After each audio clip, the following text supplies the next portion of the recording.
दोस्तों आज की इस वीडियो में मैं आपको the psychology of money book से 8 बिग आइडियाज बताने वाला हूं।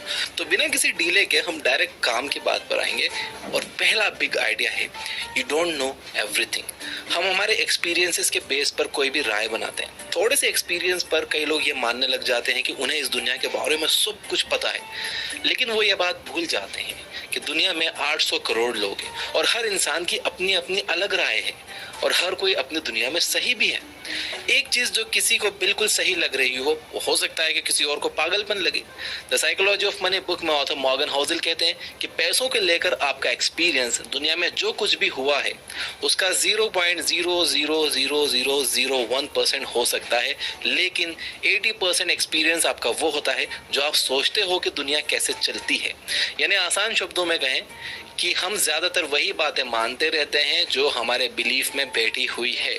जैसे अगर किसी के अंकल को 20 साल पहले स्टॉक मार्केट में नुकसान हो गया था तो हम ये मान के बैठ जाते हैं कि स्टॉक मार्केट में सिर्फ नुकसान ही होता है। जैसे अगर किसी के मामा को रियल एस्टेट में नुकसान हो गया तो हम ये मान कर बैठ जाते हैं कि रियल एस्टेट में तो नुकसान ही होता है। किसी के भाई का बिजनेस डूब गया तो हम ये मान के बैठ जाते हैं कि बिजनेस तो बिल्कुल नहीं करना है।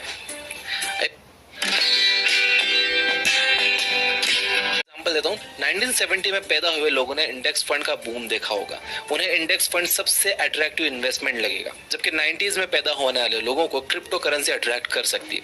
तो कहने का मतलब यह है कि आपको खुद को लिमिट नहीं करना चाहिए। आपको सिर्फ अपने एक्सपीरियंसेस के बेस पर फाइनेंशियल डिसीजन नहीं लेने चाहिए, बल्कि आपको फाइनेंशियल किताबें पढ़नी चाहिए, वीडियोस देखनी चाहिए, सेमिनार्स अटेंड करने चाहिए, जहां से भी आप दूसरों के एक्सपीरियंसेस से सीख सकते हो, जहां से भी आपको और इन्फॉर्मेशन मिल सकती है। आपको पूरी कोशिश करनी चाहिए वो इन्फॉर्मेशन लेने के लिए, और फिर आपको अपने फाइनेंशियल डिसीजन इस इंफॉर्मेशन और एक्सपीरियंसेस के बेस पर लेने चाहिए, इमोशन के बेस पर नहीं।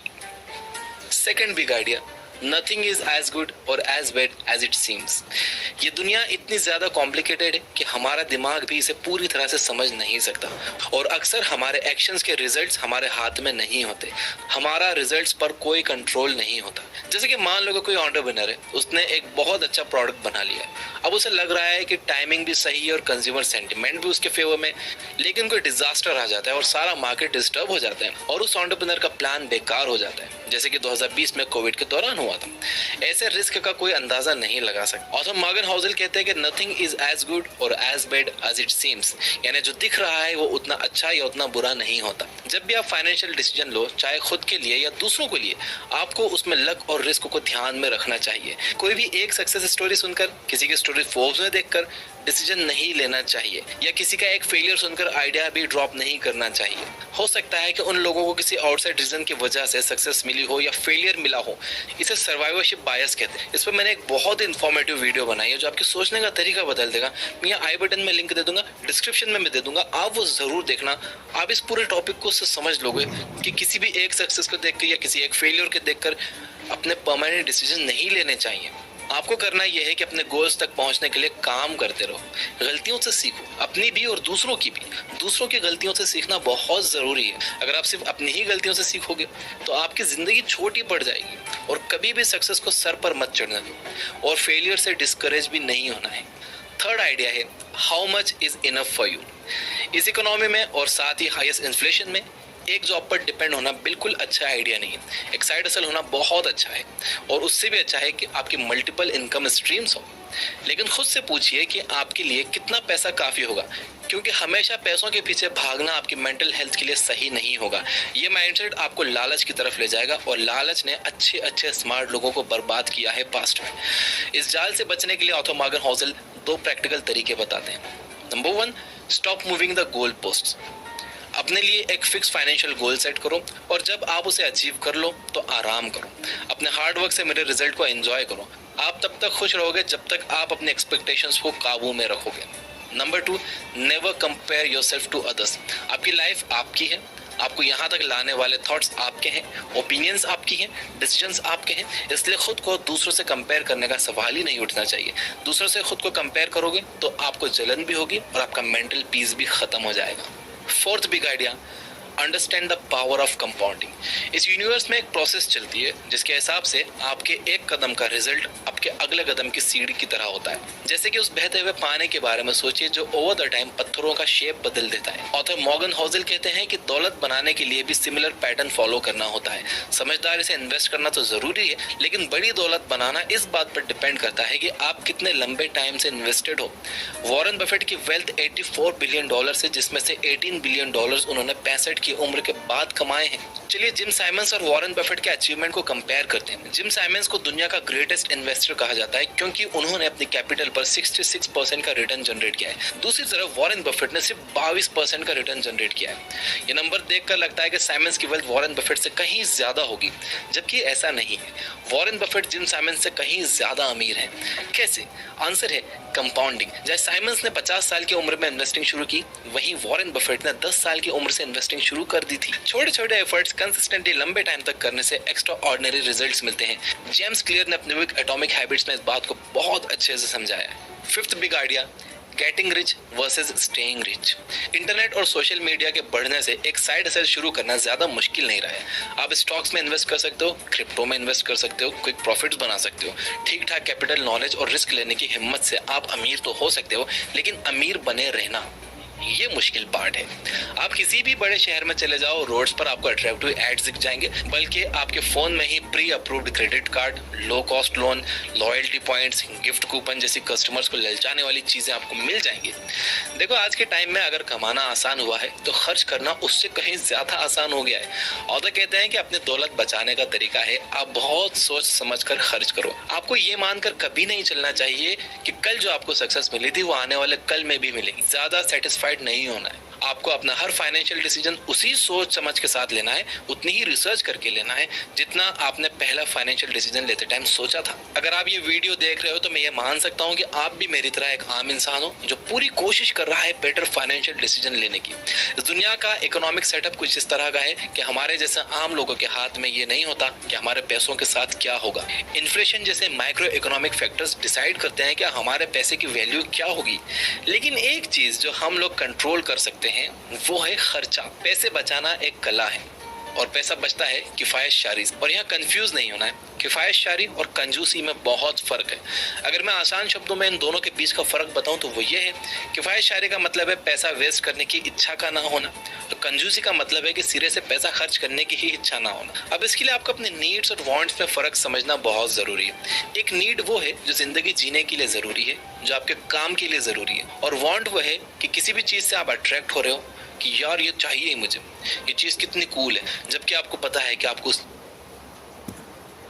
तो नीड और वांट में अगर आप फर्क करना सीख गए तो कोई भी चीज खरीदने से पहले आपने अगर उसे नीड और वांट के तराजू पर तोल लिया तो आप पैसे बचा लोगे। Big idea number 6, law of large numbers. Law of large numbers एक एक्सपेरिमेंट को कई बार रिपीट करने से मेरे रिजल्ट्स को प्रिडिक्ट करता है। यानी अगर आप एक एक्सपेरिमेंट बार बार करोगे तो आपके सक्सेसफुल होने के चांसेस भी बढ़ जाएंगे। एज एन एंटरप्रेन्योर आप अपने काम में भी law of large numbers apply कर सकते हो। 10x बड़ा सोचो, 10x ज्यादा मेहनत करो। मैसिव एक्शंस ही आपको मैसिव रिवॉर्ड्स दिलाते हैं। अगर आपके गोल्स 10 गुना बड़े हुए और आप उन्हें पूरी तरह से अचीव भी नहीं कर पाए तो भी आप जीत जाओगे। ये बात कही है ग्रांट कार्डोन ने अपनी बुक द 10x रूल्स में। Law of large numbers investment में डाइवर्सिफिकेशन के साथ भी परफेक्टली काम करता है। अगर आपका लार्ज पोर्टफोलियो है तो आप किसी एक स्टॉक पर डिपेंड नहीं रहोगे, उसमें भी आपके जीतने के चांसेस बढ़ जाएंगे, बशर्ते कि आपके पोर्टफोलियो में ठीक ठाक नंबर्स में कंपनियां अच्छा परफॉर्म कर रही हैं। ऑथर कहते हैं कि आप हाफ ऑफ द टाइम गलत हो सकते हो फिर भी अच्छा रिटर्न बना सकते हो। यही बात मेरे साथ इन्वेस्टमेंट में सच हुई है। मेरे स्टॉक पोर्टफोलियो में 14 स्टॉक्स हैं जिसमें से 7 लॉस में चल रहे हैं, और जो बाकी के 7 हैं जो प्रॉफिट में चल रहे हैं उन्होंने मेरे ओवरऑल इन्वेस्टमेंट का, मेरे ओवरऑल कैपिटल का 40% रिटर्न दिया है। एंड 40% रिटर्न बहुत बड़ी चीज है। तो आपको पैसा कमाने के लिए परफेक्ट होने की जरूरत नहीं है। आधा टाइम आप गलत होकर भी अच्छा पैसा कमा सकते हो। Big idea number 7, be time rich. आपको क्या लगता है ज्यादा पैसा कमाने का अल्टीमेट बेनिफिट क्या है? क्या ये फेम है या कुछ भी खरीद सकने की पावर है? ऑथर मॉर्गन होज़ल कहते हैं कि पैसा का ग्रेटेस्ट डिविडेंड है आपका अपने टाइम पर कंट्रोल होना। कई स्टडीज ने यह बात साबित की है कि जो लोग खुद को खुश मानते हैं उनके पास टाइम की फ्रीडम होती है। वो लोग अपनी मर्जी से कहीं भी आ जा सकते हैं, कोई भी काम कर सकते हैं। वो किसी एक चीज से बंधे हुए नहीं होते कि यहाँ रोज 8 घंटे देना ही है। एंड इसलिए पैसा जरूरी है। पैसा होने का मतलब है कि आपके पास लाइफ में ऑप्शंस होंगे। इसका मतलब है कि आपको एक टॉक्सिक वर्क प्लेस में जबरदस्ती बैठना नहीं पड़ेगा। इसका मतलब है कि जब आप अच्छा फील नहीं कर रहे तब भी आपको खुद को काम पर जाने के लिए फोर्स नहीं करना पड़ेगा। ऑथर कहते हैं कि हाईएस्ट फॉर्म ऑफ वेल्थ ये एबिलिटी है कि आप रोज सुबह उठकर ये कह सको कि आज मैं जो चाहूं वो कर सकता हूं।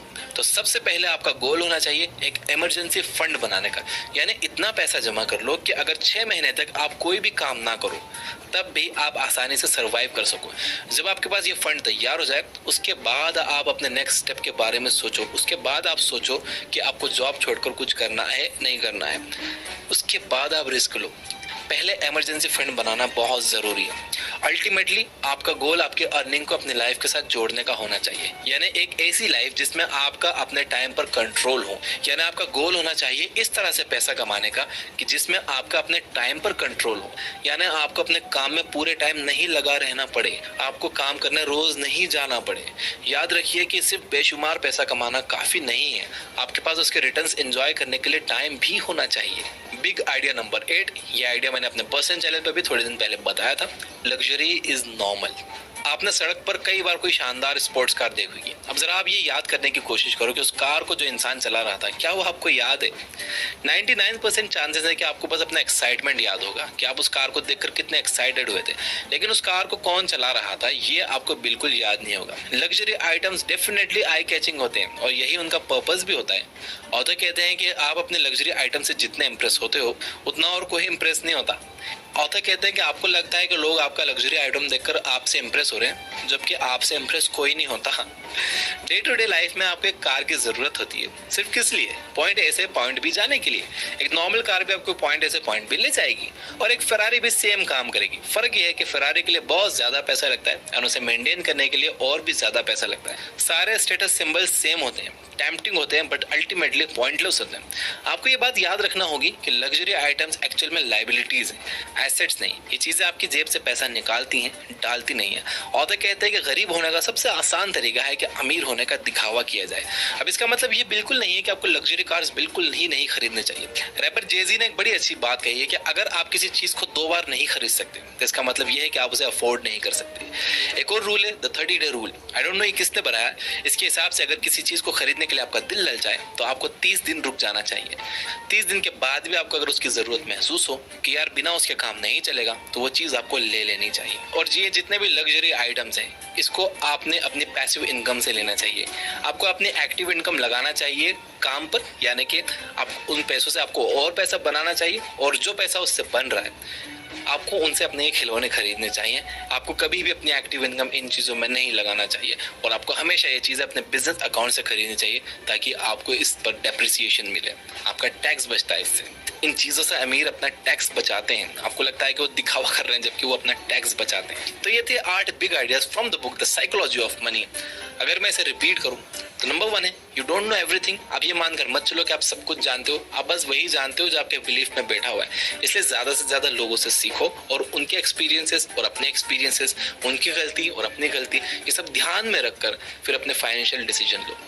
नंबर 2 है nothing is as good as bad as it seems. यानी जो जितना अच्छा दिखता है, जितना बुरा दिखता है वो वैसा होता नहीं है। किसी की एक सक्सेस स्टोरी सुनकर या किसी का फेलियर सुनकर वो काम करने मत लग जाओ या वो आइडिया ड्रॉप मत कर दो।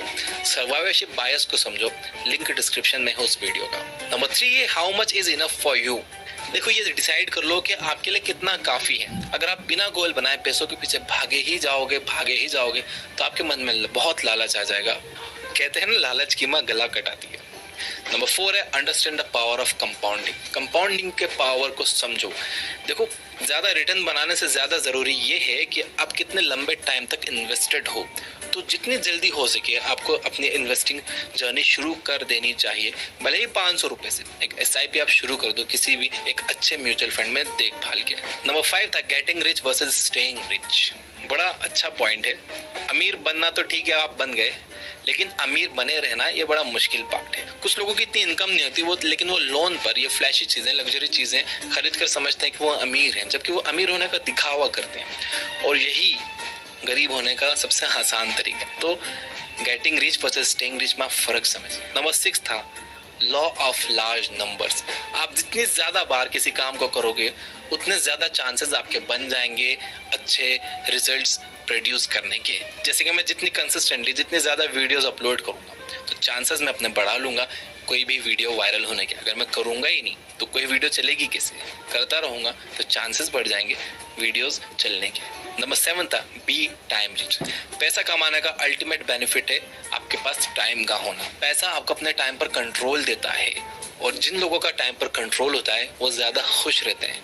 तो देखिए इनडायरेक्टली बल्कि डायरेक्टली पैसा एक खुशी दे रहा है। जब आपके पास ये कंट्रोल होगा कि आपको कौन से दिन क्या करना है, किस टाइम क्या करना है, कहाँ जाना है, जब आप बंधे हुए नहीं होगे कि यार मुझे बस 9 से 5 यहाँ जाना ही है, मैं और कहीं जा नहीं सकता। जैसे मैं बंधा हुआ था कुछ सालों पहले तक, मैं कहीं आ जा नहीं सकता था, लेकिन जब पैसा आया तो मेरे टाइम पर कंट्रोल मुझे मिला और अब मैं अपनी मर्जी से कहीं भी आ जा सकता हूँ, पहले से ज्यादा खुश रहता हूँ। और नंबर 8 था luxury is normal.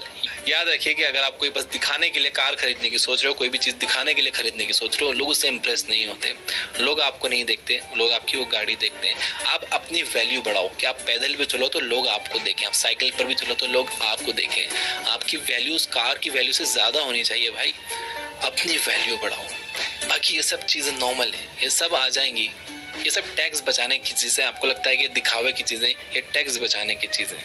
The psychology of money इस बुक को हमने चैप्टर बाय चैप्टर समराइज किया है ये बुक ऐप पर, और ये एक प्रीमियम बुक समरी है। 699 में आप 1 साल का प्रीमियम ले सकते हो। और डिस्क्रिप्शन में मैंने लाइक जरूर करना, सब्सक्राइब नहीं किया तो सब्सक्राइब कर लेना, घंटी वंटी न दबाइए तो दबा देना। Finally you guys are amazing, keep reading, keep learning, keep growing. Thank you for watching.